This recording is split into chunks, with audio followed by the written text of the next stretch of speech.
So, ayan.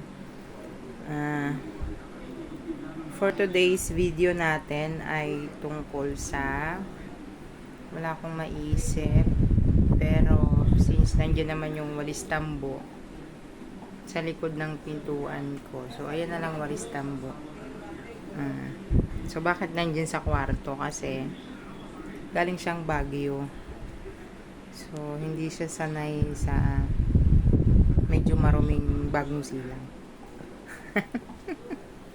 Galing pa siya ng Baguio. So, diyan muna siya. Sinabit ko dyan. Sa totoo lang, mahilig talaga ako sa walis tambo.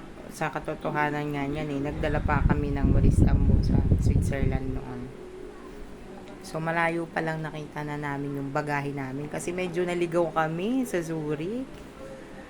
So, malayo pa lang, yun na lang natitira. Alam ko ng bagahe namin yun kasi may walis tambo, dalawa. At alam na rin ng mga security doon na from Pilipinas talaga siya. Diba? Kasi nga may walis tambo. So, syempre yung palusot namin sa mga security guard, sinabi namin na naligaw kasi kami. O, diba? Kasi ayaw namin ng sinungaling. Naligaw kami sa airport na yon. Pero maganda yung airport niya. Pero kasi, ang bagal bumukas ng pintuan. Hindi ko kasi nilapitan masyado. Yun. Kasi matik siyang bumubukas. So, meron pa nga kami tinanungan nagtanong pa kami doon na kung nag-i-English ba siya. Ang sagot niya, yes. Di natuwa kami kasi nag-yes siya. Tinanong namin saan yung daan pa labas. Sabay sabi niya hindi na siya marunong mag-English. Ay, naku, nakakawindang. Hindi hinayaan namin.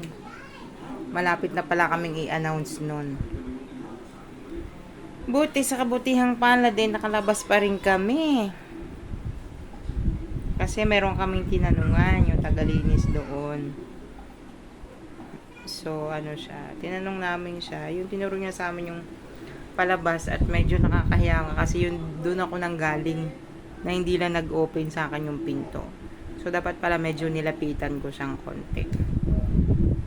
Kasi parang natakot ako. Paglapit ko, pag ganyan ko, ba't walang doorknob? Sus, kayo iday, wala naman pala talagang doorknob. Kay salamin man yun, matik. Naghanap ako ng doorknob. Yun.